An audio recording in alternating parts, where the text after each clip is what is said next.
Perfeito. Então vamos começar. Primeiro de tudo, a gente queria aqui, em nome do Aras Recanto Lusitano, em nome do Hugo, nosso parceiro, Hugo Ribeiro, da esposa, agradecer demais a oportunidade de vocês estarem aqui hoje, para a gente poder trazer uma baita novidade, principalmente para os ambientes do Nordeste, que enfrentam, né, todo ano o desafio de produzir alimento para o rebanho, e a gente vem com muita satisfação e gratidão trazer essa oportunidade para vocês aqui. A gente tem uma parceria com o Hugo e com a família dele já há quase 2 anos, que a gente vem desenvolvendo, né, o projeto juntos, e culminamos já com a estrutura de produção dele, entregando a comida que a gente tinha prometido, e com o maior prazer do mundo decidimos fazer, né, esse dia de campo para poder jogar essa informação para vocês, uma informação que já está validada, que é real, né, e que a gente tem não só aqui com o Hugo, mas em vários projetos no Brasil inteiro, a comprovação de que nós estamos no caminho certo, né? Rapidamente, eu vou me apresentar para vocês, depois a gente apresenta a empresa, mas para dizer um pouquinho de onde que a gente saiu e como que a gente chegou até aqui, né? Meu nome é Roberto Arana, eu sou médico veterinário, e nos idos de 2006, por uma necessidade profissional, eu era gerente de uma fazenda, eu fui desafiado a fazer um programa de desmame precoce em bezerras, para que a gente pudesse levar o leite que elas mamavam para o laticínio, para incrementar a receita na fazenda. Por um problema familiar, o dono da fazenda precisou desse socorro. E naquela época, no interior de São Paulo, isso foi em Descalvado, eu não tive muita saída, a não ser buscar opções de forragem que permitisse que, de um lado, o bezerro tivesse vontade de comer, tivesse capacidade de digerir e que aquilo pudesse nutrir ele. E a Embrapa, logo quando eu saí da faculdade, em 94, apresentou uma cartilha para a gente de como produzir forragem verde no chão.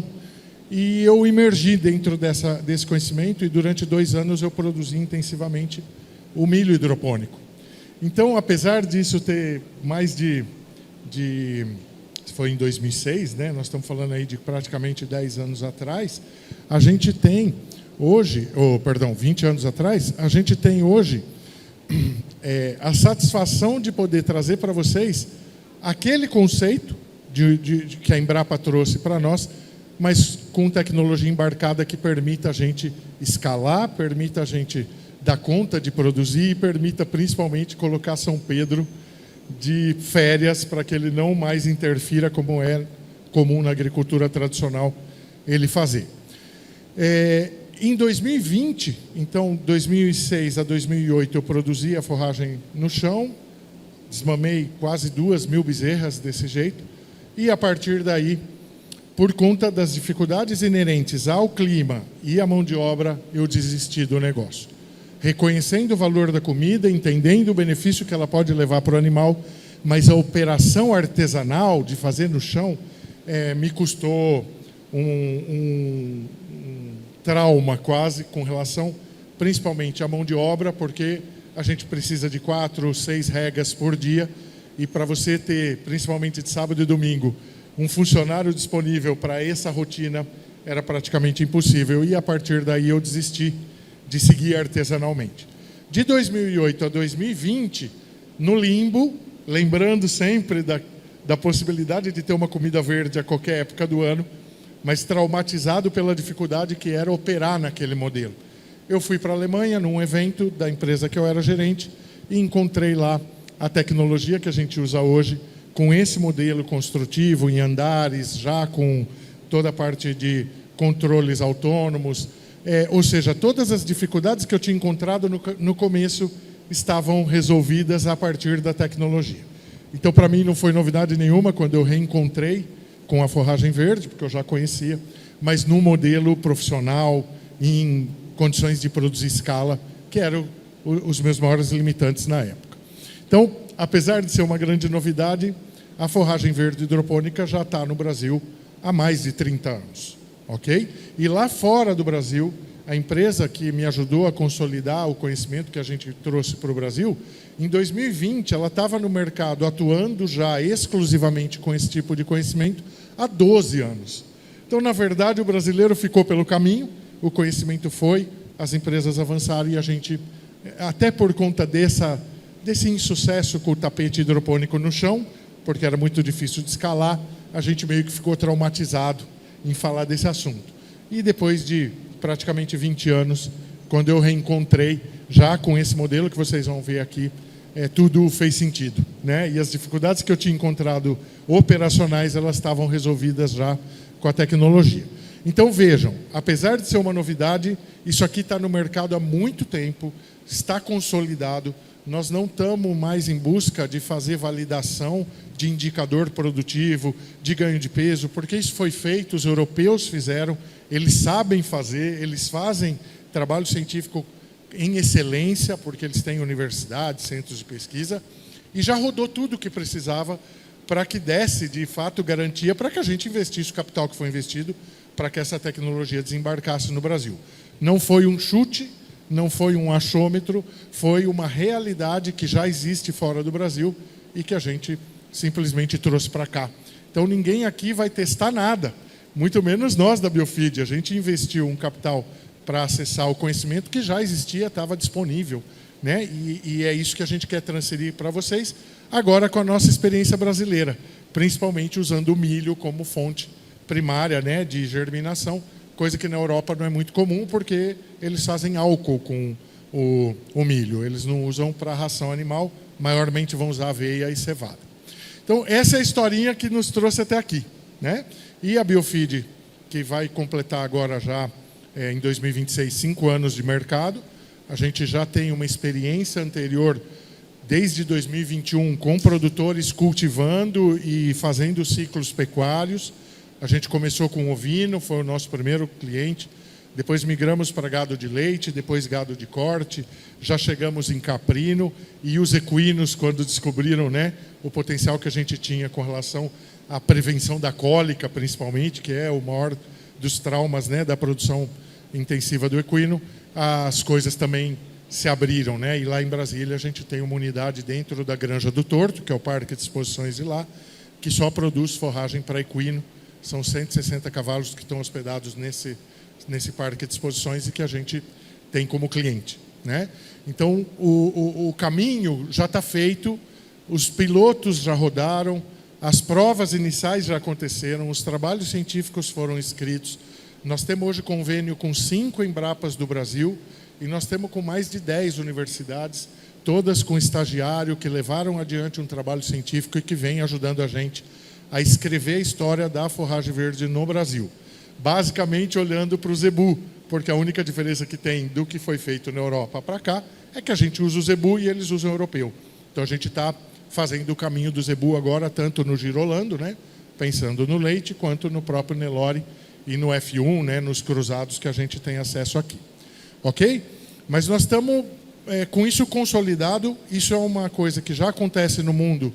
Nasceu na Austrália, migrou depois para a Europa. Os Estados Unidos, quando descobriram, e eles têm problemas climáticos, a região onde está o leite nos Estados Unidos, que é o Wisconsin, neva metade do ano, então sempre uma luta para produzir forragem, e hoje isso também está consolidado lá. Então a gente trouxe um conhecimento que já existe, que está disponível, validado, e que a gente tem que aproveitar porque está pronto. Na verdade é isso, né? Então vamos lá. A gente começou, só para vocês poderem ter uma referência, né? Nós somos uma empresa nacional, nós estamos sediados em Brasília. De lá a gente opera o Brasil inteiro, não à toa, Brasília é a capital do Brasil. Ela está a 1.000 quilômetros de praticamente todas as capitais de interesse, né? Principalmente na área pecuária. E de lá a gente desenvolve, né, os projetos técnicos que são personalizados. Então, os projetos não necessariamente saiam já pré-formatados. A gente vai usar estrutura que está disponível na fazenda, a gente vai olhar para as características de área, galpão, que pode ser usado para que a gente consolide um projeto personalizado e que entregue para vocês a melhor condição de produção possível, né? Além disso, a gente tem a chance de nesse modelo construtivo, né, indoor, onde está climatizado, onde a gente tem uma operação controlada, de poder garantir um resultado produtivo. Hoje, das variáveis que a gente controla, clima, mão de obra, a única que a gente ainda tem um pouquinho mais de trabalho é a qualidade da semente. Porque se a gente pegar um grão que não germina, não adianta estar climatizado e não adianta ter controlador, nós vamos ter um insucesso. Então, a nossa barreira e o nosso olhar agora está para a qualidade do grão, que nós vamos usar como semente. Basicamente é isso. Ok? E, seguindo, o que a gente vai ter? O nosso lema, o nosso slogan, na verdade, forragem verde hidropônica é o alimento do futuro, né? E a gente coloca naturalmente potente, porque apesar de ser um produto natural, que acontece da própria natureza do milho quando se expõe à água e à umidade, né? Que o caminho do milho molhado é germinar e se transformar num pasto, entre aspas, né? Se a gente puder chamar assim esse volumoso. E usando para isso grãos que a gente usaria normalmente na ração concentrada, que a gente hoje, a base de qualquer ração concentrada no mercado brasileiro é o milho, 50% pelo menos de uma ração que você for comprar numa loja é milho, e o nosso olhar para isso vamos pegar esse milho que ia moer, ia virar ração, e vamos germinar ele para que ele possa se transformar num alimento muito mais completo, muito mais digerível para o animal, e a partir daí a gente tirar insumos que são caros da dieta, como, por exemplo, a principal fonte proteica que a gente usa, que é o farelo de soja. Então, a nossa base está pegar um grão de cereal que normalmente se usaria para fazer ração concentrada, germinar esse grão para que o incremento de nutrientes que acontece na própria germinação permita que a gente tire outros insumos que comporiam a ração, e com isso a gente barateie muito o custo de produção. Mas a nossa base é um grão de cereal. Então a gente vai conseguir fazer isso com bastante resultado em milho, em cevada, em aveia, em trigo e em sorgo. São todos grãos cereais que têm em si uma quantidade grande de energia, carboidrato, porque é daí que vai sair toda a produção. Se a gente pensar em semente de pasto, por exemplo, que seria uma das lógicas, né, para produzir volumoso, não funciona nesse modelo, porque a semente do pasto é muito pequenininha e a quantidade de nutrientes e energia que ela consegue reservar nela não é suficiente para a gente cultivar por uma semana, que é o que vai acontecer aqui. Então a gente não consegue resultado nenhum com gramíneas, com fontes de pasto normais, que são as que a gente usa, não funcionam nesse modelo. Tá? Esse modelo funciona para grão de cereal e aqui no Brasil, seguramente o milho, que a gente vai encontrar de norte a sul, a aveia, que no sul do Brasil tem, e em Brasília também produz, pela altura a gente consegue ter uma boa aveia.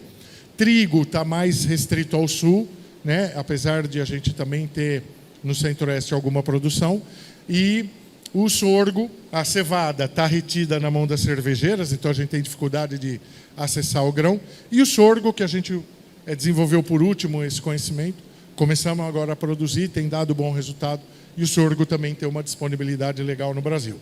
Mas esses seriam os 5 grãos que a gente consegue usar. Nós vamos usar aquele que melhor condições logística de preço tiver na região onde vocês estiverem, né?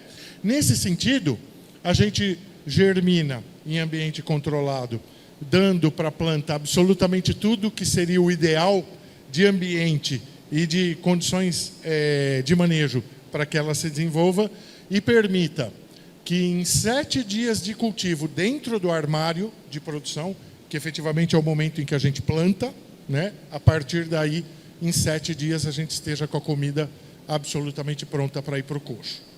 A gente tem um caso aqui na Paraíba que é emblemático para nós, já aconteceu há 2 anos atrás, em Carrapateira, que é uma cidade aqui do sertão, que tem limitações severas, chove 350 milímetros por ano e tem dificuldade bruta de produzir forragem e alimento. Um produtor de lá entrou em contato com a gente, tinha visitado numa feira, com uma foto mostrando 2 vacas mortas de fome. Foi assim que ele chamou a gente para o pleito. E eu falei, mas como que as vacas morrem? Ele falou, cara, não tem insumo para comprar nas lojas agropecuárias. Aqui na minha região acabou tudo. e eu não tenho mais comida para dar. Nem com dinheiro você compra comida hoje. E vai morrer tudo. Ele tinha 86 vacas magras em programa de engorda. E gritou para a gente. Do dia que ele remunerou a gente com um sinal, para que a gente pudesse se mexer, 12 dias depois nós estávamos na fazenda dele entregando os primeiros tapetes no coxo das vacas. Então, imaginem a possibilidade de você sair do zero e em 12 dias você está entregando comida, e até hoje não parou mais, para que esse rebanho possa se nutrir com o alimento mais nobre que pode existir no mundo, produzido na Caatinga da Paraíba. Isso é um milagre que a gente já provou e recontraprovou, e é possível, né? E como se não bastasse todas essas vantagens, a gente também consegue produzir com água salobra, o que é surreal para a condição nordestina. A gente testou até 5.000 ppm de sal e conseguimos tirar tapete. Então nós vamos ter condição no Nordeste de entregar comida de altíssima qualidade, independente da qualidade da água, o que é também um diferencial importante para a nossa capacidade de entrega de comida. Ok? Olha lá, a gente consegue ir, e já foi com aveia, que de todas é a que mais produz massa verde, a gente já chegou a fazer com 1 quilo de semente, 9 quilos de massa verde, com 20% de matéria seca. Isso é um milagre efetivo da natureza, e só é possível porque a gente colocou a planta num lugar absolutamente perfeito para ela crescer, controlando temperatura, umidade, vento, trocas gasosas, que é o que faz uma planta subir, e principalmente luz, né? Que vão aí pelo menos 16, 18 horas de luz por dia para que a gente consiga entregar esse resultado. Como que a gente vai impactar o resultado de vocês na fazenda? Por onde que a forragem verde hidropônica pode melhorar a capacidade produtiva e os custos de produção de vocês? O primeiro de todos, que é o que mais a gente vai se valer, é a nossa capacidade enorme de economizar área agrícola, de economizar terra para a agricultura. Aqui a gente está trazendo uma lógica de conta, uma lógica de conta para dar referência para vocês do tamanho da nossa capacidade de produzir comida.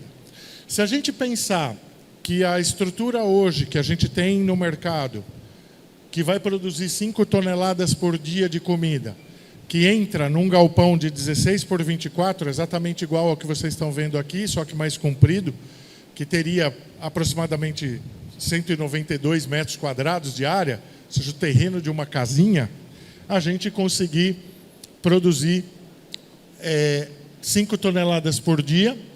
Em 1 hectare, se a gente tem 384 metros, entram 20 estufas. A gente não pode botar uma grudada com a outra, porque tem o tirante que sustenta ela. Então tem que ter um corredor de acesso.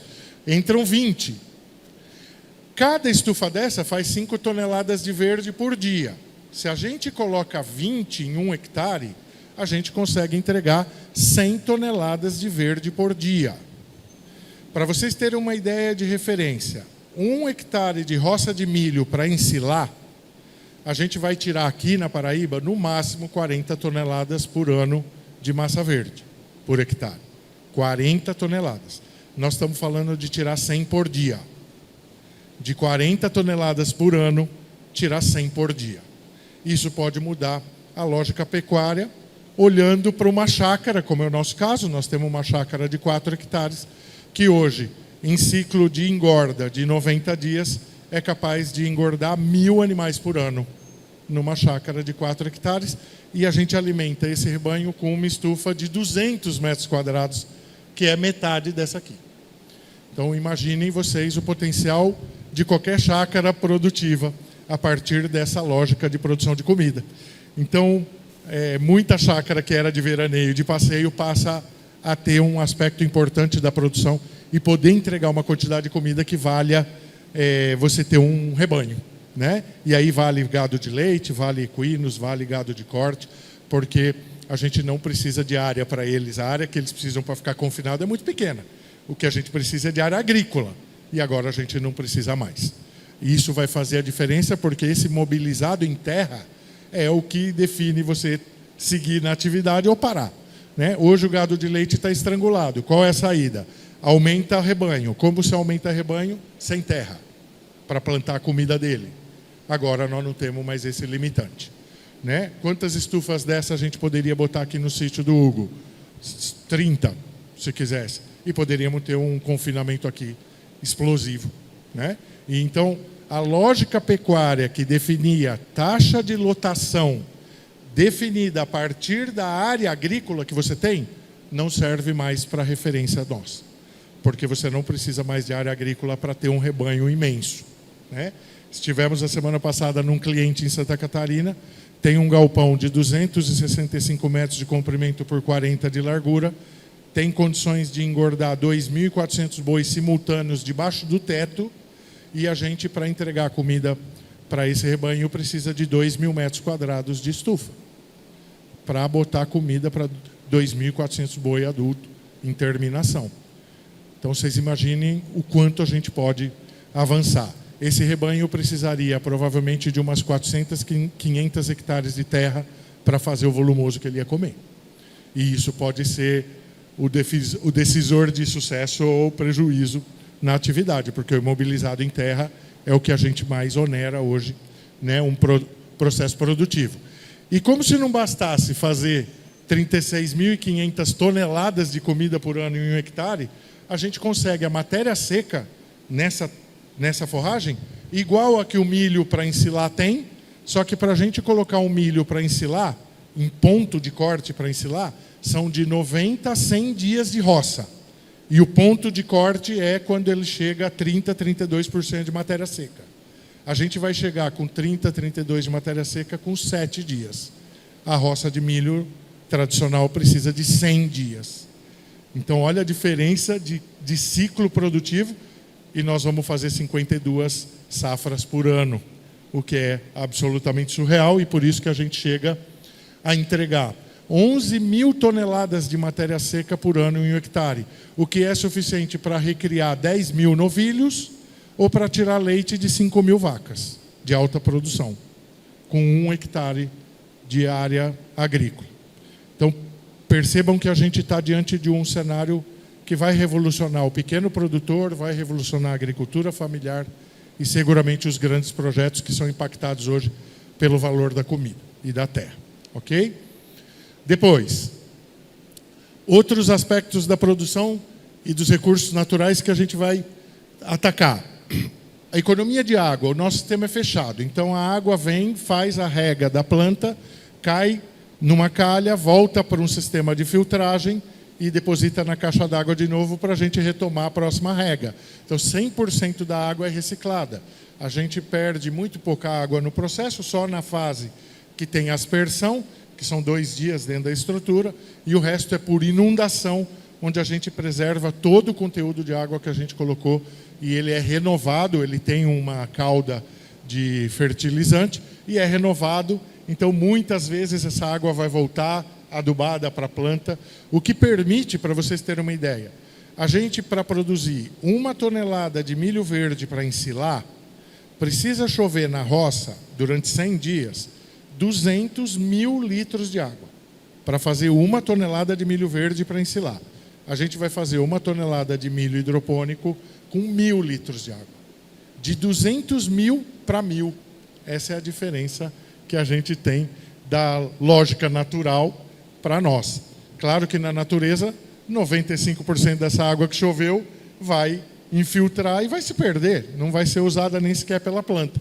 E aqui não, 100% da água que a gente coloca no processo produtivo passa obrigatoriamente várias vezes pela planta, né? Então a água recircula. Opa, deixa eu voltar aqui. A água recircula, então o consumo de água é muito pequeno. 1 tonelada de massa verde, de matéria verde com 1.000 litros de água. A questão da terra a gente já pontuou agora, você já tem a referência, né? E nós estamos lançando um projeto em Santa Catarina agora com 20 andares de produção. Aqui tem 10 e já é desafiador. Agora as racks vão para 20 andares, porque aí a gente diminui pela metade a área necessária. Para cima não tem dificuldade, é a mesma metragem quadrada que vai ser usada, e a gente vai dobrar a quantidade de produção na mesma área a partir desse modelo construtivo.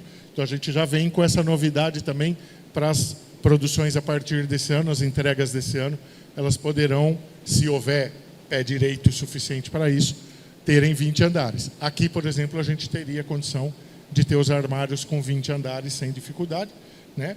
Usamos para isso uma plataforma elétrica móvel, né, para acessar as bandejas e a gente produzir uma quantidade imensa em pouquíssimos metros quadrados.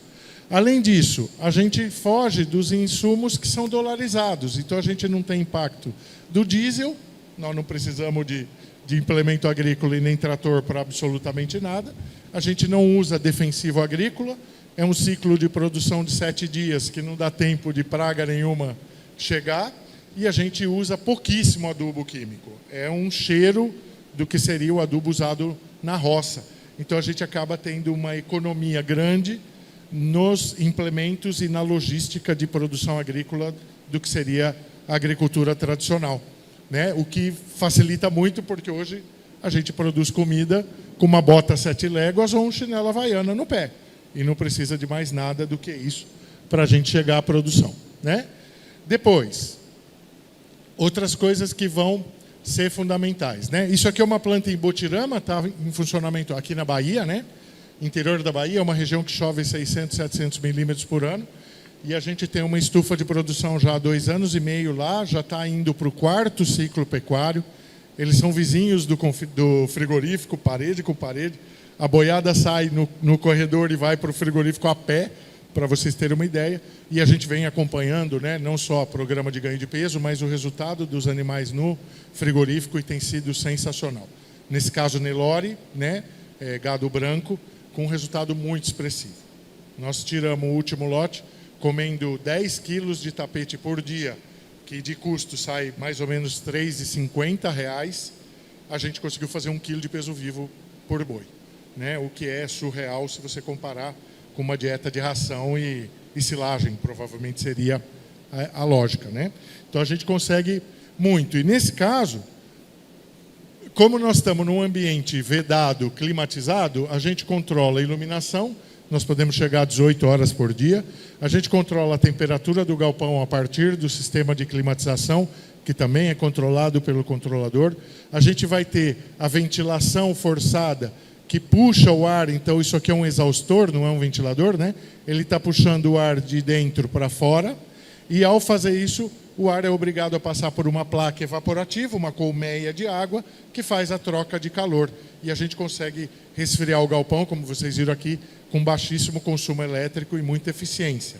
Por isso a gente usa a estufa agrícola, porque ela é vedada e permite que a gente tenha essa condição de pressão negativa, a gente chama, né? Quando vocês abrem a porta lá, sai aquele fluxo de vento, o que é bom porque evita que entre inseto, mantém um ambiente muito mais seguro. Além da gente conseguir fazer um controle de temperatura muito preciso, principalmente em regiões secas, como a de vocês. A gente consegue derrubar 10, 12 graus de temperatura usando praticamente nada de energia elétrica, né? Se a gente fosse pensar num ar-condicionado, seria proibitivo.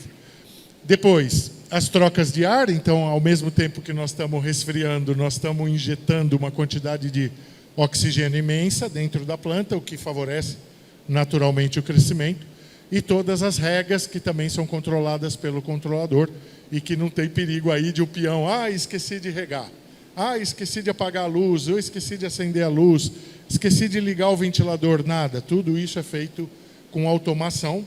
Existem níveis e níveis de automação, a gente tem desde a básica, agora estamos trabalhando numa automação robusta, que você acessa por Wi-Fi ou por um app e consegue ver os indicadores, consegue mudar tempo de rega, consegue interferir na produção. Então a gente tem esse nível também de entrega, mas é muito simples, é um modelo amigável para que a peãozada na fazenda consiga pôr a mão, consiga fazer, né, os registros e operar de fato a automação. Então a gente cuidou muito disso, né? Tem muita gente que fala, mas meu peão não dá conta. Dá porque a gente pensou para esse perfil de encarregado, que é a realidade nossa, que ele pudesse ter condições de avançar também com o controlador. Na nossa lógica de produção, a gente vai ter 3 dias da semente pré-germinando fora do armário, que a gente chama rack, esse armário, e nós vamos ter 7 dias dentro do armário, literalmente. Desses 7 dias no armário, 5 com luz, 2 com escuro. E os 3 dias que antecedem a pré-germinação, totalmente no escuro. Então, dos 10 dias, 5 dias de escuro, 5 dias de luz, para que a gente, em 10 dias de ciclo total, possa entregar comida pronta no coxo dos animais. Ok? Essa lógica de 2 dias de escuro plantado na RAC é uma tecnologia da Biofeed, não existe isso no mundo inteiro, e a gente melhorou muito o resultado produtivo e economizamos a energia elétrica das lâmpadas. Então, temos aí uma patente rodando para que a gente, garanta que esse conhecimento seja nosso e possa, ser respeitado dessa maneira, para que a gente evite as clonagens, porque já tem acontecido com alguma frequência e nós estamos trabalhando as patentes para isso. Depois, aqui, com relação à qualidade nutricional e sanitária do rebanho, e talvez aí a gente tenha o maior impacto de todos quando a gente olha para a produção, mas vamos lá. A gente produz naturalmente, sem uso de terra, com uma fonte de água conhecida, e isso é sensacional, porque você não fica no risco de choveu, lavou a roça do vizinho e a água veio para dentro da fazenda contaminada, que poderia acontecer, proporcionando um controle total da produção. Então a gente sabe a comida que nós estamos pondo no coxo. Quem mexe com cavalo, quarto de milha, garanhões que valem 200, 300 mil reais, isso faz a diferença, Garantir a qualidade nutricional e sanitária do alimento que nós vamos botar no coxo. Depois, a gente vai ter ainda a cerejinha do bolo na nutrição do tapete hidropônico, quando ela entrega, soluções para o gado, que é um pool de enzimas pré-digestivas que são naturais do tapete, estão na raiz, e que o animal vai se valer para chegar até 90% de digestibilidade na comida, que é a principal característica de longe da forragem verde hidropônica. É um broto de 1 semana. A digestibilidade é altíssima. Não tem lignina, que é a parte estruturante de uma planta, que é o difícil de digerir e é o que tira a qualidade nutricional da forragem. Por isso que o pasto, quando amadurece, ele não presta mais, porque ele está impregnado de lignina. A gente praticamente não tem lignina e celulose a gente tem muito pouco, que é o gerado na produção aérea da folha e que permite que a gente execute o maior milagre de todos, que é a gente poder pegar, pessoal, e aí vocês vão entender o valor do que a gente coloca no mercado para vocês, porque pouca gente sabe disso. Se a gente pegar um grão de milho, que é o original, que vai ser feito ração, a gente olhar o que ele carrega de nutrientes, nós estamos falando de 6, 7% de proteína, em média, ok? Com uma digestibilidade, enquanto ele é um grão inteiro, de 35%. Se esse grão for moído, ele pode chegar a 50%. Mas é fato que todo animal que come milho, a gente sabe que come milho olhando as fezes. Por quê? Pelo menos metade do que você deu para ele vai voltar para as fezes. A gente não aceita isso, porque isso é o fim do mundo no aspecto da eficiência de um alimento. Se a gente pegar esse grão, que tinha 6, 7% de proteína, que está na ração, que vocês já usam hoje na ração, 50% da ração é isso, e a gente, ao invés de moer e botar lá, a gente germinar e transformar nisso, a gente tira esse grão original de 6, 7% de proteína e manda ele para 18% em 1 semana. Os indicadores de energia, que a gente fala em NDT, numa ração concentrada boa, teria 70% de NDT, que é um ótimo resultado. Num tapete hidropônico de milho, a gente chega a 86% de NDT. Na aveia, a gente chega a 90% de NDT. Isso não tem precedentes na nutrição animal. E olha o que acontece. Aqui dentro do grão tem amido, que é uma cadeia de polissacarídeo bruta, difícil de digerir. Tem um gasto energético, o rumen do boi, tremendo para conseguir quebrar isso aqui.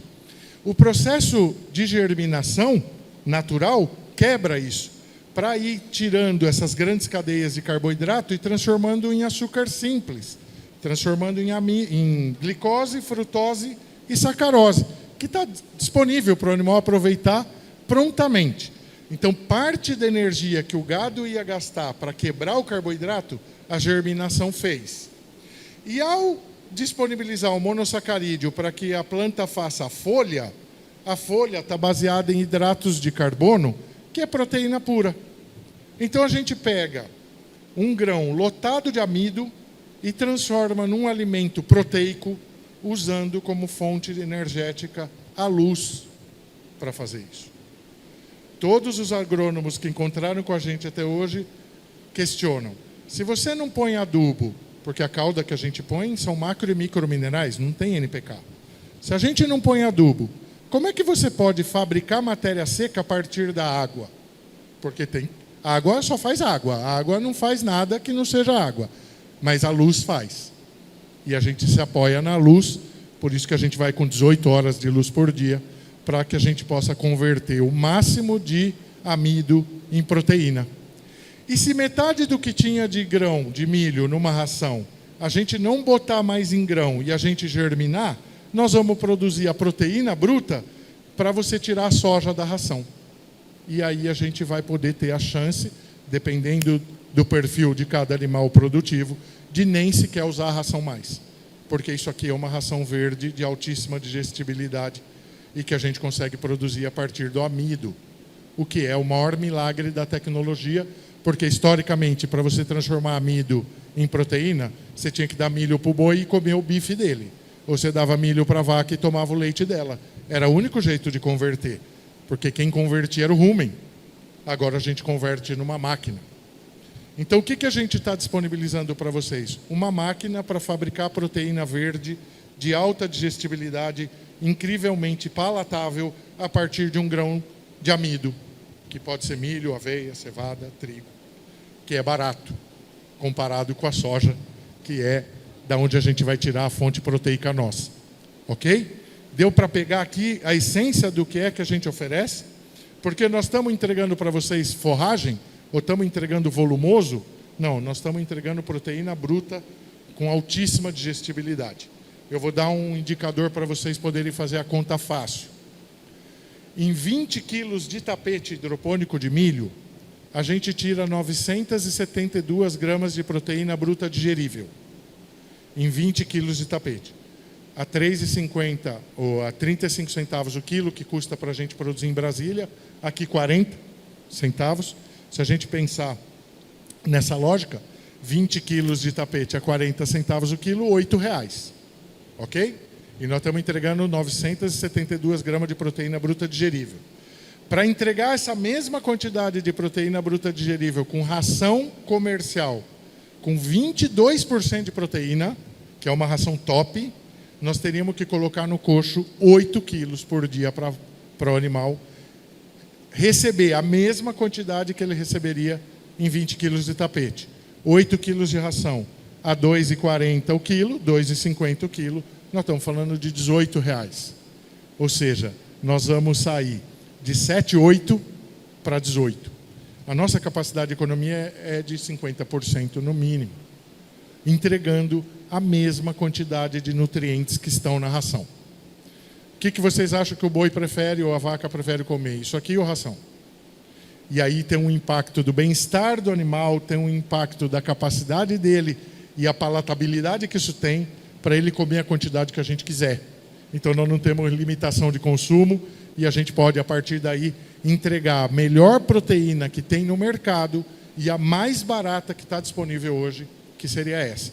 Então a quantidade que nós vamos botar no coxo da comida é proporcional à demanda proteica que o animal tem. E nós vamos regular pela quantidade de proteína que ele precisa. E o resto a gente ajeita, né, com quirela de milho, com o próprio milho moído, com subprodutos agroindustriais que são incríveis e muito baratos. Ok? O que nós não temos aqui? Nós temos proteína, temos energia. O que a gente não tem aqui? Fibra. A gente tem um pouquinho de celulose, mas isso é um broto de uma semana.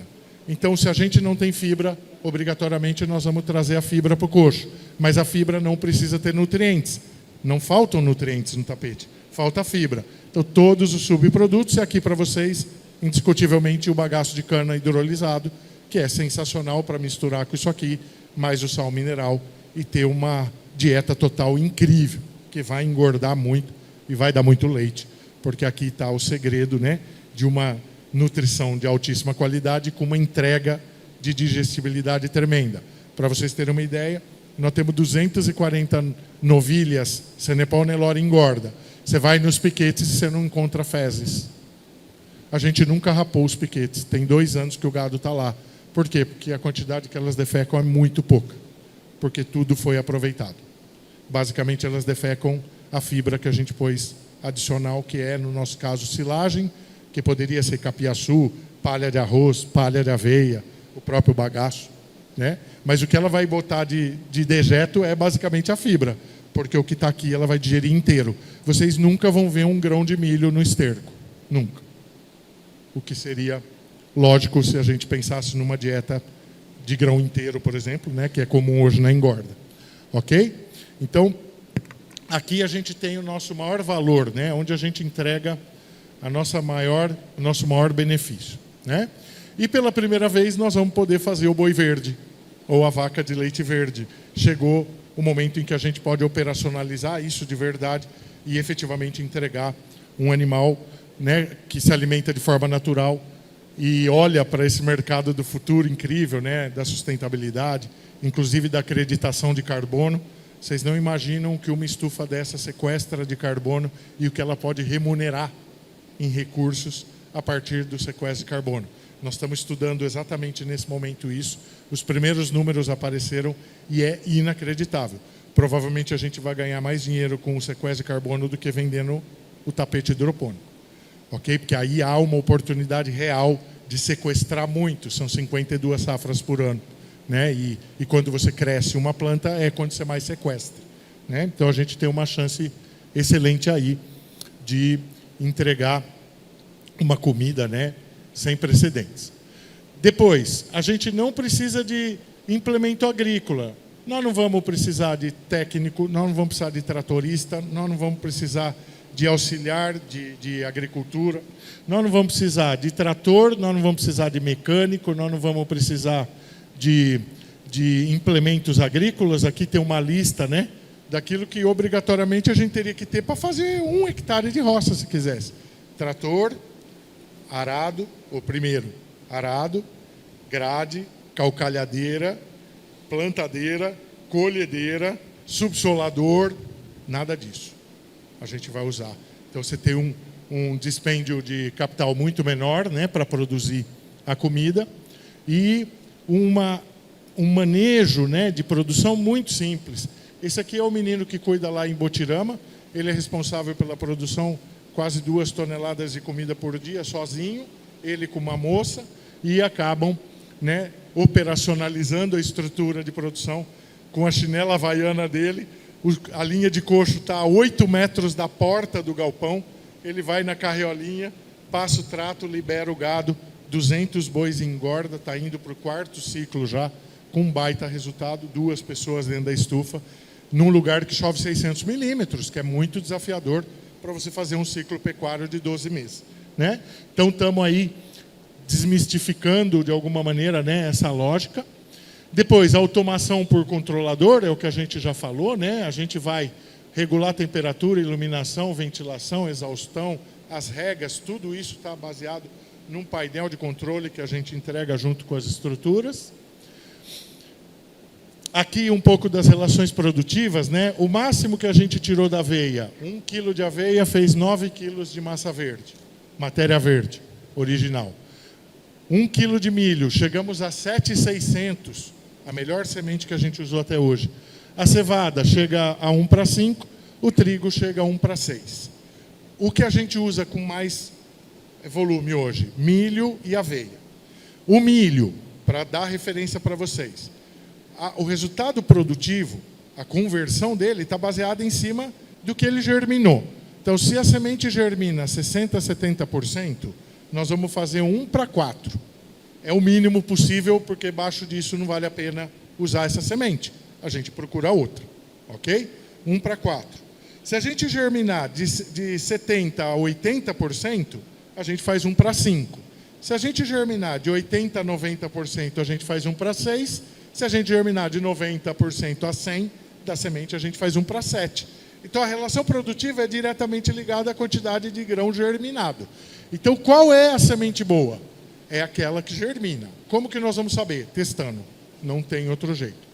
O cara pode mostrar para vocês, ai, que semente linda, olha, ela vai germinar toda, e não germinar nada, absolutamente nenhuma. E o que determina isso é a umidade que ela carrega em si. Se a semente tiver menos de 10% de umidade, ela vai germinando cada vez menos. De 10% a 15% germina legal, é o que a gente recomenda. Mas isso não determina o sucesso. Tem que testar. Ah, mas eu não tenho ainda a minha estrutura de produção, vocês não instalaram. Então a gente testa para você e te dá um laudo. A partir daí você vai fazer o seu teste em casa. Ok? Que é botando na produção e vendo o resultado germinativo que vai dar. Mas vocês vejam que é explosiva, né, a nossa capacidade de entrega. Depois, para vocês verem, esse é o milho recordista, saiu 1 quilo de semente fez 7,6 kg de matéria original. A gente praticamente não tem grão que não germinou, né? Esse tapete de raiz é fundamental para a nutrição, entrega matéria seca, e aí estão as enzimas prebióticas, então a gente vai também, né, se valer dessas enzimas. Deixa eu tirar daqui, porque senão a foto vai ficar horrível com o microfone na frente. Isso. Legal? Então aqui o milho, a aveia. A aveia, de fato, é a que mais entrega massa verde na relação, só que ela tem 20% de matéria seca. O milho tem 30%. Quando a gente tira a água do processo, elas vão entregar muito parecido, o milho e a aveia. Só que a aveia produz com um pouquinho mais de custo, 40 centavos o quilo, o milho a 35. Basicamente essa é a diferença, mas a entrega de nutrientes é muito parecida. A cevada, que a gente tem dificuldade porque está na cervejeira esse grão, seria uma opção. Ela pode chegar a 26% de proteína, muito mais do que o milho, né, e da própria aveia. O trigo, que a gente também usa, mas o trigo tem um problema com mofo, é recorrente do trigo, por isso que o pãozinho tem que ir com antimofo, senão ele mofa muito rápido, e a gente tem evitado usar o trigo por isso, mas é uma opção. O único alimento completo do mercado, que entrega proteína, energia, mineral, vitamina e ainda enzima prebiótica, que é o nosso maior diferencial. Aqui o bromatológico, feito pela USP-Exalc, né? A gente vai ver aqui, olha. Opa, desculpa que eu fui para baixo. A gente vai ver aqui. Proteína bruta.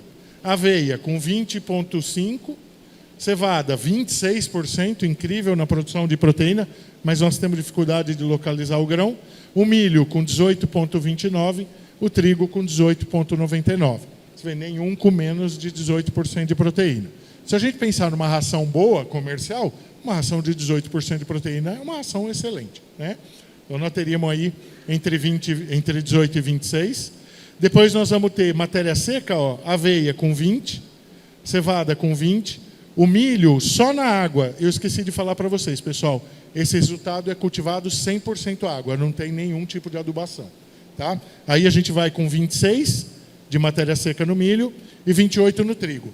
Nós escrevemos um trabalho científico ano passado, foi publicado em agosto no Congresso da Sociedade Brasileira de Zootecnia, onde a gente tirou o milho na água com 26% de matéria seca e levou o milho a 44% de matéria seca adubando. Então a gente pode muito. A gente ainda pode melhorar muito esse resultado, porque 44% de matéria seca muda a conta. A quantidade que você vai botar no coxo muda completamente. E nós estamos exatamente nesse ponto agora, com a Aura, que é uma fabricante de adubo do Paraná, desenvolvendo uma linha inteira para a gente poder, né, ter um incremento de matéria seca. Onde estão os nutrientes é na matéria seca. Quanto mais matéria seca a gente tiver, mais nutrientes nós vamos entregar. Ok? Depois, bovinos de leite. Aqui uma referência, né? Um bezerro desmamado, ele consumiria 5 quilos dia. Uma vaca de alta produção consumiria, perdão que eu fui para frente, consumiria 25. Ela pode consumir 50 quilos? Pode. Ela consegue comer? Com certeza. Só que a gente entregaria esse volume para fazer uma correção da carga de matéria seca que ela precisa, e aí nós vamos dar tanta proteína a mais para ela, que além dela urinar esse nutriente, ela pode ter cálculos renais, ela pode ter problema sanitário, pelo excedente de proteína, porque nós vamos entregar muito mais do que ela precisa, buscando corrigir a carga de matéria seca que seria demandada por ela. Então a gente vai sempre associar, né, uma carga de nutrientes que atenda a demanda dela proteica, que é o que a gente tinha falado, e depois a gente adiciona a fibra, e se precisar, dependendo da categoria e da carga de nutrientes, a gente vai adicionar uma quirela de milho, uma casquinha de soja, a gente pode usar muitos subprodutos, né, do algodão, como você já está acostumado, a gente também vai usar aqui, tá bom? Gado de corte, a mesma coisa. E por que a mesma coisa? Porque o bezerro desmama com o mesmo peso e a vaca adulta ou o novilho tem o mesmo peso. A gente vai calcular o percentual de matéria seca no peso vivo, acaba que um cavalo, um novilho e uma vaca pesam 400, 450 quilos, devem consumir praticamente a mesma coisa. Então, bezerro desmamou com 5 quilos, chegou um novilho em terminação já, no final da engorda, pode estar comendo 25. E aqui um salto quântico para vocês. A gente pode fazer um programa de desmame super precoce e desmamar os bezerros Nelore com 90 dias, para que eles possam ganhar 1 quilo por dia, porque se depender do leite da mãe não vão conseguir, e as mães possam recuperar o peso na palhada e ir para a estação de monta sem o bezerro no pé, o que melhora 30%, 40% o indicador da reprodução. Então, tirar o bezerro antes da vaca é o segredo do sucesso para a gente ter um bezerro por ano. E a gente consegue agora fazer isso porque eles comem esse tapete e conseguem digerir.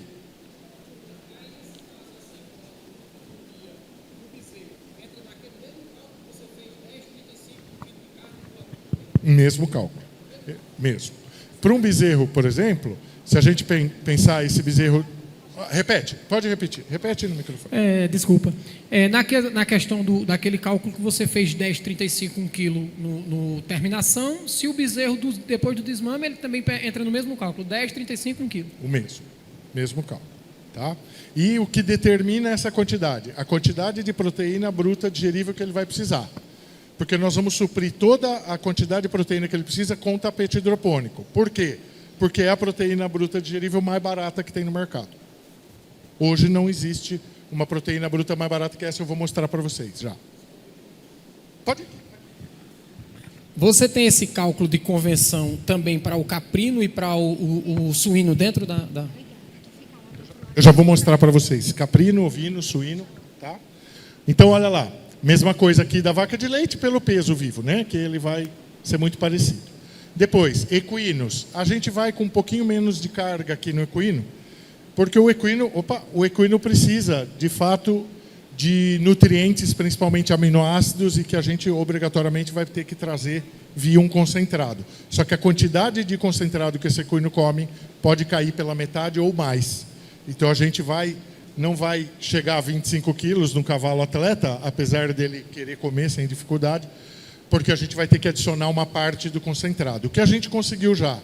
Cavalos de passeio, que consumiam 4, 5 quilos de ração por dia, passam a consumir 1, no máximo 2. O que já impacta violentamente no custo dele, né? Porque a ração de cavalo é 2,50, 2,80, 3, 3,50, e aí vai, dependendo da qualidade que ela tiver. Né? Então, em equinos, a gente tem, além dessa questão nutricional, um alimento terapêutico, porque a gente previne cólica. Definitivamente, um cavalo que come esse tipo de comida nunca vai ter um episódio de cólica na vida. É impossível que ele tenha uma cólica. Os maiores episódios de cólica estão ligados a ele comer comida que é só matéria seca. Então, ele come ração e feno. Isso é um problema. Se a gente tiver um alimento desse, acabou cólica na fazenda. Né? E um aras... O maior trauma, né, Hugo, que pode ter num aras é esse, né? De você ter um episódio de cólica com um garanhão, por exemplo. Depois, a gente vai ter os ovinos. A gente começou com ovino, nosso primeiro cliente no Brasil foi lá no Rio Grande do Sul com ovino. O cara já está no 6º ciclo pecuário. Ele conseguiu aumentar 1 ciclo de engorda no ano a partir da introdução da comida e ele nem sequer fibra usa. Hoje os cordeiros são alimentados com tapete hidropônico de aveia e sal mineral, e mais nada. E ele consegue fazer o ganho de peso esperado e fazer a cada 3 meses um ciclo pecuário. Antes ele precisava de 4, e aí ele tem 4 safras de abate por ano, e antes ele tinha 3. Então já impactou muito positivamente, né, o negócio dele. O negócio andou sozinho aqui. Depois, caprino. E vocês vão ver que a quantidade de consumo do caprino para o ovino é igual, né, pela pelo peso vivo, a gente sempre vai calcular peso vivo e um percentual da matéria seca, né? Esses animais aqui estão só no tapete, não consomem nem fibra. Os caprinos, a gente tem... nós acabamos, o pessoal, de instalar, semana passada, uma estufa em Maldonado, no Uruguai, que é de um produtor de leite de ovelha para fazer queijo. E em dezembro ele foi para a França e ganhou em primeiro lugar com o melhor queijo do mundo, produzido de ovelhas, e agora elas são alimentadas com esse tipo de comida. Então a gente tem um caminho lindo aí para percorrer. Depois, suínos, que a gente está em desenvolvimento. E por último, a avicultura. Nós temos um professor da UNB que tem uma avicultura própria e está fazendo um trabalho científico incrível, quantidade de ovo caipira e qualidade organoléptica do ovo, o que ele carrega em si, dos animais comendo o tapete e não comendo o tapete. É um trabalho científico que nós vamos publicar no final do ano. Aqui, como a gente falou, até 50% de economia na comida, isso é totalmente viável, é o que a gente espera do resultado produtivo, né, e da nossa entrega, baseado, né, ração balanceada, silagem ou pastagem ou feno, contra milho hidropônico mais fibra barata. Se o animal for de altíssima produção, vai ter que ajudar. Se eu quiser um novilho que ele engorde 1,6 kg por dia, eu vou ter que ajudar. Se eu quiser que uma vaca dê 45 litros de leite, eu vou ter que ajudar. Mas ela pode ir só com tapete? Pode, mas eu teria que dar 40 quilos por dia. É viável? Quanto que teria que ser o tamanho da minha estufa para eu fazer isso? E quando eu entrego, sobra proteína, ela está urinando, estou jogando dinheiro fora. Então a gente vai ter sempre uma regra de consumo baseada nessa entrega, né? Aqui, pessoal, essa tabela é legal, essa é uma tabela da Emater, que desenvolveu isso para a gente lá em Brasília, eles são super parceiros da gente, e que aqui mostra uma realidade legal. Ó, nós estamos olhando aqui em cima alimentos proteicos, depois alimentos energéticos e alimentos volumosos. É o que a gente tem disponível hoje no mercado. Dos proteicos, o farelo de soja é o principal. Ó, porcentagem de matéria seca no farelo de soja tem 88% de matéria seca, 12% de água. Preço do quilo na matéria seca natural, R$ 2,50 o quilo do farelo de soja.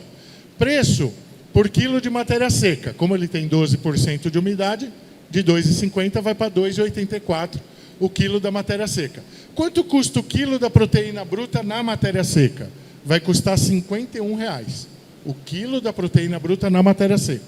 O que vai ter de impacto, né? Matéria seca e proteína bruta, e o valor do NDT lá no final, para a gente também ter uma expressão da proteína e do NDT, que estaria aqui na matéria seca.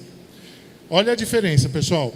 A proteína bruta do farelo de soja, R$ 51. A proteína bruta do tapete hidropônico, 20. E, teoricamente, a proteína bruta da soja é a mais barata do mercado. Deveria ser, porque é a que mais entrega. Entrega 40% de proteína bruta. Mas, na realidade, não é. Olha aqui, ó. E se você pegar farelo de amendoim, R$ 48. Farelo de algodão, R$ 31. Farelo de inhame. Inhame não, de crambé, 37. Depois, o caroço de algodão, 24. Soja grão, não o farelo, né? Soja grão, 38. E a forragem verde hidropônica, com R$ 20. Diga. Olha o microfoninho. Só para ajudar, esse valor é porcentagem de proteína bruta. Porcentagem. Você está falando preço. Ah, não, porcentagem em cima do preço. Tá vendo? Ali já vai aparecer o valor, ó. Aqui em quilos e reais, ó. Tá? Então aqui em reais e aqui em porcentagem, tá? Depois, desculpa, porque eu estava apontando 20 e não era aqui, né? 9 contra 5,60. Olha aqui. Proteína, alimentos energéticos, né? Milho grão, nós vamos ter 8,9 de proteína bruta, 95, ele grão, né? Não é ração, de NDT. Vai sair para a gente 10,21 contra 0,95. E a nossa energia, aqui olhando a energia, né? A nossa energia por 9,09. Então a gente consegue ser mais econômico. E em alimentos volumosos, pensar silagem de milho, né? Que seria o mais comum. A gente com R$ 1,00 o quilo, né? Da matéria seca. Nós estaríamos aí com 8% de proteína, 67 contra 86, né? Do do milho hidropônico, e a gente chegando ali R$ 9,00 contra 13, comparando com a silagem. A silagem de capim sai um pouquinho mais barata, mas a entrega proteica é muito piorada, né, nesse sentido. Se a gente pensar principalmente no BRS Capiaçu, que é o mais usado hoje. Depois o feno de braquiária acaba saindo caríssimo. E o Tifton, que o Hugo aqui tem também, usa bastante. Olha a diferença de valor no volumoso, né? Então a gente pode ter, a partir dessa lógica, um comparativo do que a gente pode usar ou não de insumos para fechar a dieta, né? Então, pautamos proteína bruta como sendo a lógica para definir a quantidade de tapete, e o que faltar a gente vai entregando, né, de acordo ao que o nutricionista de vocês indicarem. Pessoal, isso é uma coisa que eu não falei antes, mas é importante. A gente não indica dieta. A gente vai pegar a dieta que vocês estão dando, entender o que ela está entregando de nutrientes, substituir parte dela pelo tapete para entregar a mesma coisa. Se a entrega estiver errada, vai continuar errada, porque nós só vamos substituir para entregar o mesmo que está sendo entregue hoje. E é assim que a gente simula, para vocês poderem ver o impacto que tem a economia e quanto que vocês precisam de tempo para pagar o investimento. Ok? Essa conta a gente vai fazer juntos. Depois, quem tiver interesse, naturalmente, de avançar com essa questão, a gente agenda, faz um meet e simula a condição de vocês. Então, ó, na minha condição, eu tenho vaca, ela está comendo isso, isso, isso. Nós vamos descobrir o que isso significa em nutriente e quanto isso custa. Vamos substituir parte dele pela forragem, ver o impacto que isso tem, quanto economizou, quanto tempo eu preciso para pagar um investimento. Ok? A gente vai poder fazer essa conta para qualquer animal e qualquer tipo de categoria. Depois, né, quanto custa o risco produtivo? Por quê? Pela primeira vez nós temos previsibilidade. Como a gente deixou São Pedro de férias, a gente não tem mais a demanda da mão humana, né, para os detalhes operacionais, a gente tirou o risco de não produzir. Eu fiquei 17 anos, pessoal, plantando milho para ensilar. Só um ano dos 17 que eu consegui plantar e colher na época que era a que eu tinha definido. 16 anos deu errado.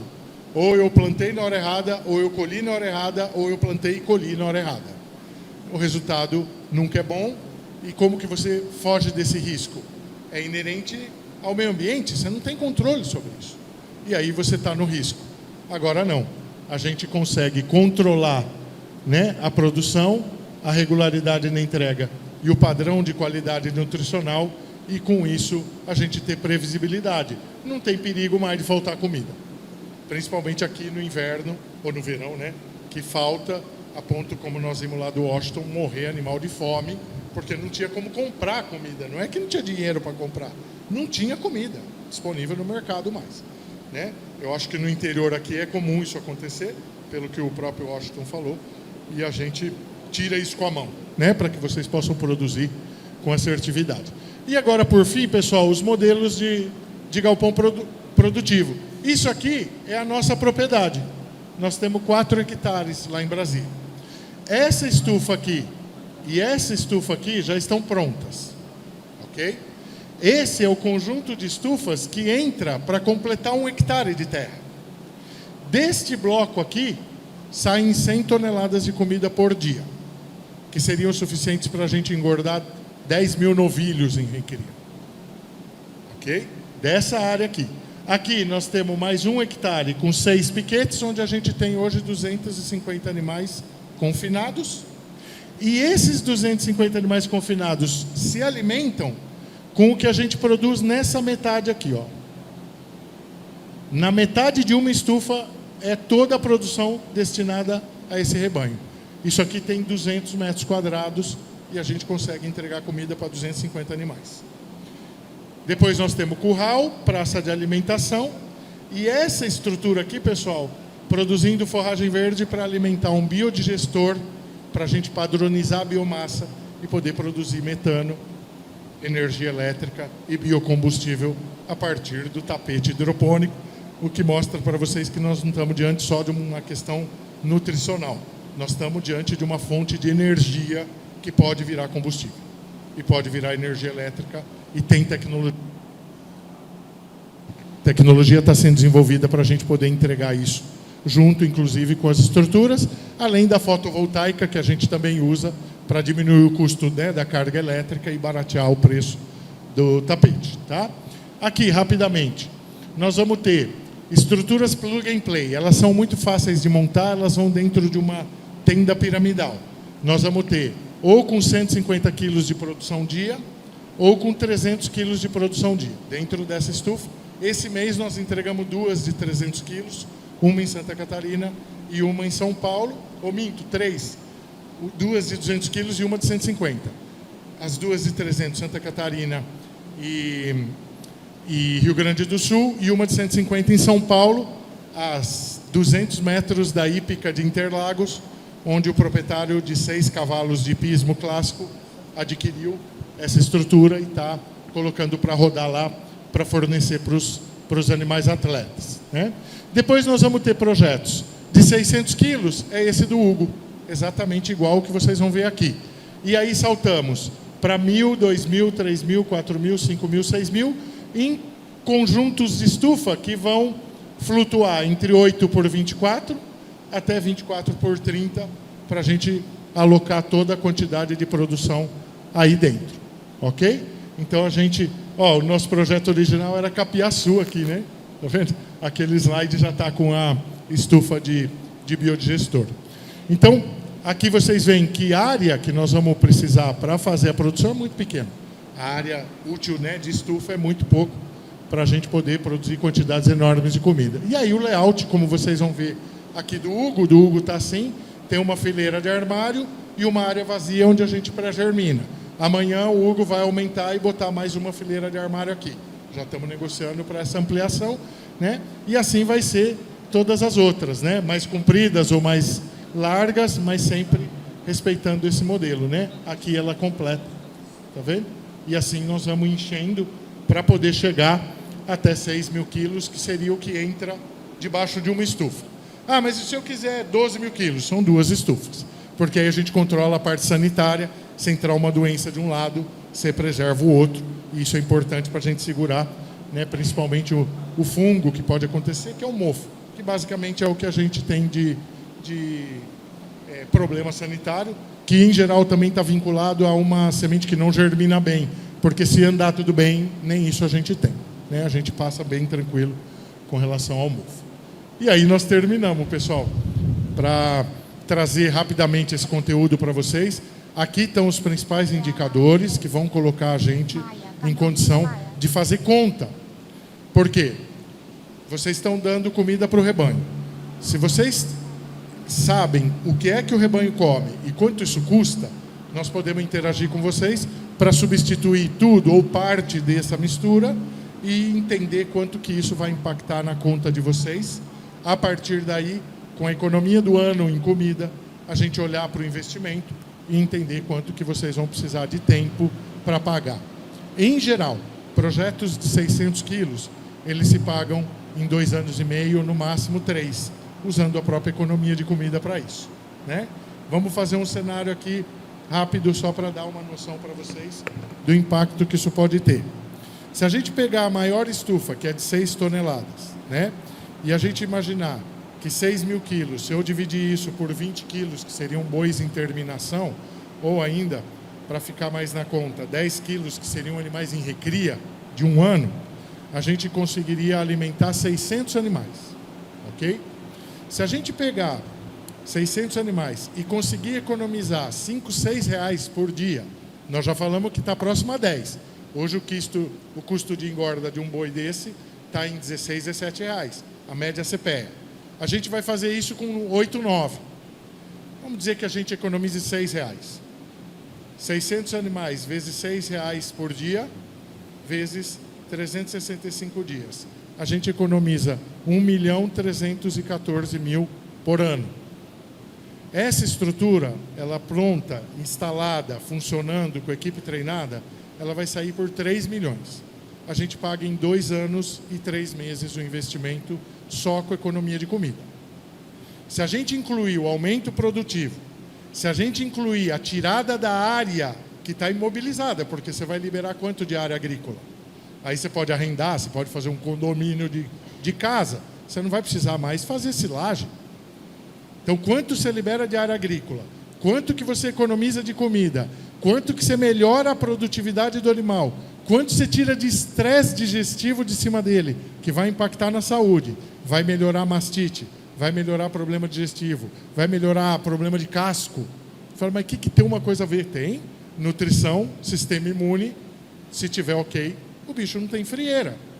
Então nós vamos ter ganhos primários, que são vinculados à economia de comida, nós vamos ter ganhos secundários, que estão vinculados à imobilização do capital na terra, e nós vamos ter ganho terciário, que está vinculado, né, ao bem-estar do animal.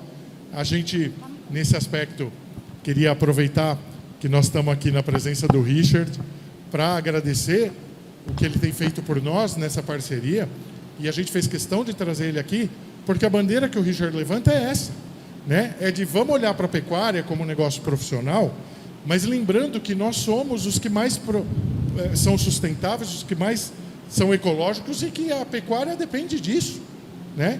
E aqui nós temos uma saída incrível para vocês, assim como foi para o Richard, na área dele pequenininha, ele poder ter uma estrutura de produção que leve a melhor qualidade de comida para os animais dele, que é quase, né, um showroom de exposição, mas que muitas espécies, entre ave, mamíferos, roedores, que ele tem, vão poder consumir a mesma comida, com a mesma qualidade, e entregar essa dieta incrível, né? Para vocês terem uma ideia, nós testamos a forragem verde de milho em mais de 30 espécies diferentes de animal e nós nunca tivemos um refúgio. Nunca. Periquito australiano faz linha que nem boi no coxo. Avestruz, nós temos um projeto enorme em São Gabriel do Oeste, no Mato Grosso do Sul, comem, né? Roedores todos, chinchila, esse ratinho hamster, coelhos, né? Que tem um mercado incrível aí. Então a gente tem um alimento completo para qualquer espécie, né? E com esses níveis de garantia, de qualidade e de saúde para a gente poder entregar. Então, em nome da Biofeed, em nome do Hugo, em nome do Richard, a gente queria agradecer demais a oportunidade de dividir com vocês esse conhecimento, de que vocês possam sair daqui com o entendimento de que isso é real, é possível, o Hugo está aí a prova de que funciona. E se vocês quiserem saber sobre valores de investimento, a gente vai estar aqui agora no almoço junto, podemos, caso a caso, porque é um projeto, né, que é personalizado, trazer para vocês um insight de valor para que vocês possam fazer a conta, a gente simular junto as dietas e a partir daí vocês terem certeza absoluta do investimento que estão fazendo e do retorno que isso vai dar. Tá bom? Beleza? Hugo, com a palavra. Pessoal, quero só agradecer a todo mundo pela presença. Dizer que a porta está aberta aqui hoje, amanhã, quando alguém quiser passar por aí, realmente para tirar alguma dúvida, conhecer, a gente está à disposição. E, assim, agradecer também a Biofeed pela confiança, pela parceria da gente aí. E a gente está aí para tirar todas as dúvidas. Vai ter o almoço agora também, a gente vai fazer agora a hora de campo, mostrar a vocês o funcionamento da estufa, os animais comendo. E depois tem almoço, para vocês tirar as dúvidas que precisar. A equipe da Biofeed está toda aí e a gente conversar aí mais um pouquinho. E uma coisa que eu esqueci de dizer para vocês, o Hugo pode falar em nome da empresa para vocês aqui. Então, todas as demandas que vocês tiverem de negócio, o Hugo vai receber em nosso nome, para conduzir isso localmente, né? Que faz muito mais sentido do que a gente se deslocar de Brasília. Então, ele é a pessoa que a gente tem aqui na Paraíba, em Pernambuco, no Rio Grande do Norte, para atender em nome da Biofeed, tá bom? Estejam totalmente à vontade de falar com ele a respeito disso também. Beleza?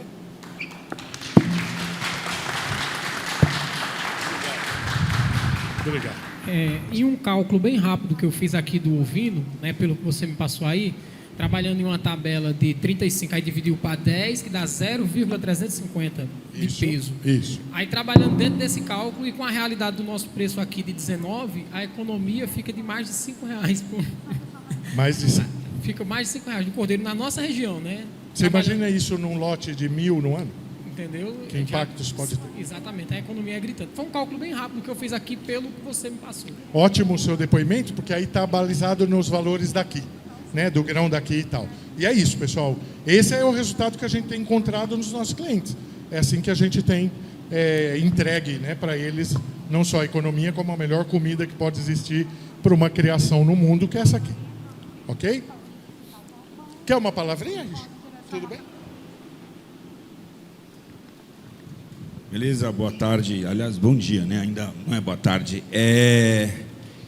Quando eu conheci a Biofeed, eu nem conhecia a Biofeed, achei que era um sistema. Eu fiz um react num vídeo meu, um vídeo que nem sei quantos milhões de views já está, sobre um sistema que eu achei que era lá de fora, nem sabia que era da Biofeed. E comentei, nossa, que ideia sensacional. E foi um vídeo que deu milhões de visualizações, né? Aí depois o pessoal da Biofeed me ligou, falou isso aqui, Roberto falou, isso aqui é meu, a gente que está fazendo esse sistema, a agência, né, ligou também, a Formata, ligou para a gente, mas eu não tinha nem ideia, ou seja, eu aterrisei nisso aqui, eu estava procurando soluções até para minha casa, porque a gente tem eu não tenho capacidade de comprar carga fechada de feno, então no inverno eu fico à mercê de pegar um feno muito ruim. E aí eu estava querendo uma solução para minha fazendinha, porque eu tenho um pouco de tudo, né? Tem cabra, ovelha, tem mini boi, tem vaca, tem cavalo. E aí eu queria uma solução lá para poder, né, não ficar na mão dessa flutuação de mercado e de pegar sempre um péssimo feno. E aí é que eu conheci o Biofeed, a gente está instalando, fizemos um acordo comercial, só para vocês entenderem. Então, eu estou dando todo o apoio para eles. Ele não está me pagando, não. Ele vai me dar uma planta dessa aí instalada em casa. É isso que nós vamos fazer. É isso aí, entendeu?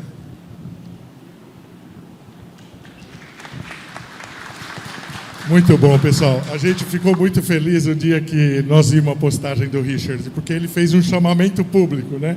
Ele falou, olha, isso aqui é muito legal, eu não sei se isso tem no Brasil, e se tiver, por favor, me avisem, porque eu quero falar com esse pessoal. E aí nos comentários choveu o Biofeed, né, amigo? Então, os nossos, né, amigos, clientes e seguidores já passaram a letra. Quando a gente viu o vídeo, falamos com a agência, a nossa agência já tinha feito negócios com o Richard, imediatamente entramos em contato. Uma semana depois eu estava lá na sua casa e a gente costurou essa parceria incrível.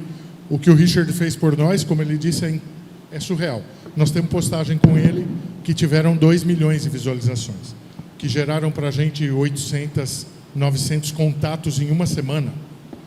Explodiu o nosso atendimento, fez a gente evoluir para um robô, para a gente poder dar vazão, porque efetivamente o que ele trouxe, né, com os seguidores dele, com a credibilidade que ele tem no mercado, superou em muito a expectativa que a gente tinha, e a gente só pode te agradecer, parceiro.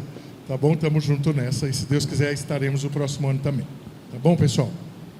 Pessoal, falando um pouco